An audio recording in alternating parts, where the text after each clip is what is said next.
Fala galera do Ressaca Vasco da Gama, tudo bem? Meu nome é Lucas e hoje a gente vai trazer as atualizações sobre o Vasco da Gama. A gente vai falar sobre a possível escalação na próxima partida contra o Madureira. A gente vai falar também alguns reforços que o Vasco está tentando trazer. Vamos falar sobre o jogo da Copinha, em que o Vasco foi eliminado por Corinthians. E vamos falar também sobre o jogo do Carioca. Tudo isso depois da vinheta.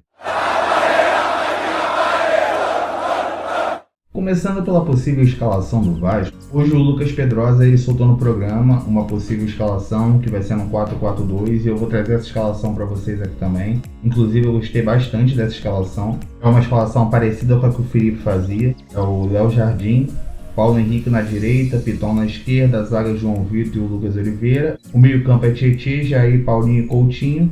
E o ataque é o Alex Teixeira e o Verratti. O Vasco vai jogar no 4-4-2 e vai dar mais liberdade pro Coutinho, né? Que era o que a gente pedia. Eu tô achando realmente esse time bem ofensivo, porém é aquilo, né? A gente tá enfrentando o Madureira, a gente não tá enfrentando o Palmeiras. Se o Vasco fosse com um time defensivo contra o Madureira, alguma coisa estava errada, né? O mínimo que o Vasco tem que fazer é a postura de um time grande e ir com um time pro ataque. Eu acho que o Carille acertou nesse início, mas agora a gente vai ver como é que a equipe vai sair no jogo contra o Madureira. O jogo que vai acontecer nessa próxima quinta-feira, em Manaus.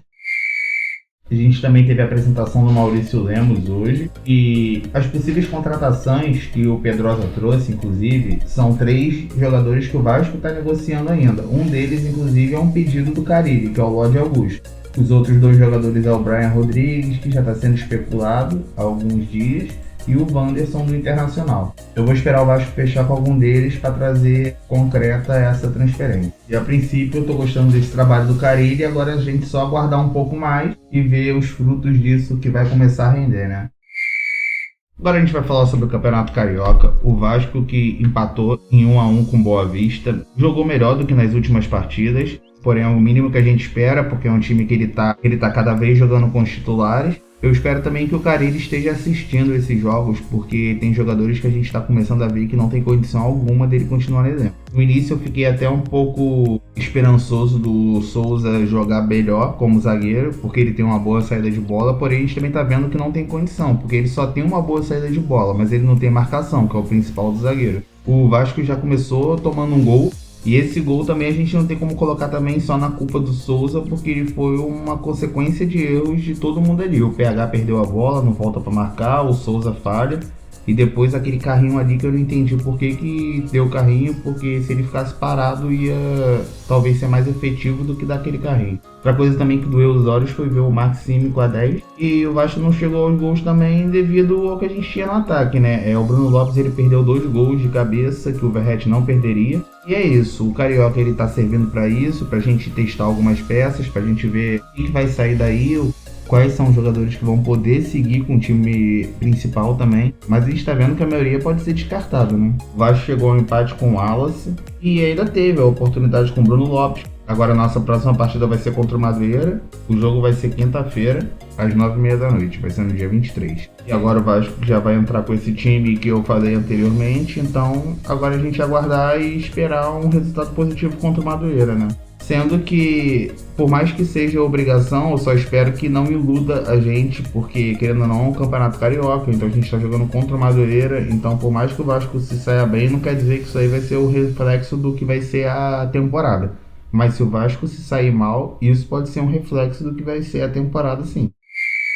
E agora, para finalizar, a gente vai falar sobre a Copinha. O Vasco que perdeu de 1-0 para o Corinthians, foi eliminado nas quartas de finais. Desde a fase do mata-mata, o Vasco vem jogando muita bola, o Zuccarello vem engolindo a bola, mas infelizmente a gente acabou perdendo a partida por 1-0. O Corinthians fez o gol logo no início com o Guidegão. O primeiro tempo até foi melhor do Corinthians, mas no segundo tempo o Vasco acordou, jogou melhor, pressionou, o Alegria jogou bem. O Juninho também entrou jogando bem. O Zuccarello jogou muito bem, porém o Vasco não conseguiu chegar no gol. O André até teve uma chance, mas o Cauê também tirou. E o Cauê, na minha opinião, foi o melhor da partida. Inclusive, se o Corinthians chegou nas quartas de finais, ele deve ao Cauê na partida passada também, que agarrou o pênalti. E é o que eu disse antes, né? O Vasco poderia ter botado um time melhor para jogar essa copinha, ter entrado com o GB ali. Se o Vasco tem um time mais forte na partida contra o Corinthians, o Vasco não perde esse jogo pro Corinthians e a gente estaria na semifinal. Então, acabou que um campeonato foi jogado fora porque o Vasco entrou com um time desfalcado por opção, não foi por causa de lesão.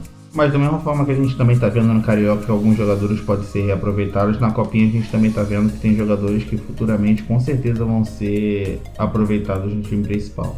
E uns que a gente já tem esperança é o Zuccarello. Eu vejo gente falando que ele poderia já estar no profissional, mas eu acho que a gente tem que esperar um pouco, ter mais calma com ele. Ele é um moleque bom, ele ainda pode ficar mais um ano na base, ganhar mais experiência para depois entrar no elenco profissional. Até porque as disputas dele vão ser com o Paê, com o Coutinho, e você vai acabar queimando um moleque desse, botando ele, que ele não vai ter minutagem, e vai acabar prejudicando a carreira dele. É melhor a gente ter mais tempo com ele na base, deixar ele ganhar mais coisa e ele chegar grandão no profissional. Mas então é isso, galera. O vídeo até que foi curto, mesmo a gente tendo bastante assunto, mas a gente conseguiu filtrar rapidinho aqui para não ficar um vídeo muito longo. Se você gostou, deixa o like, comenta aí embaixo o que você acha da escalação do Vasco. Não esquece de se inscrever no canal, porque a gente vai ter mais atualizações e novos vídeos aí futuramente, tá bom? Então é isso. Valeu!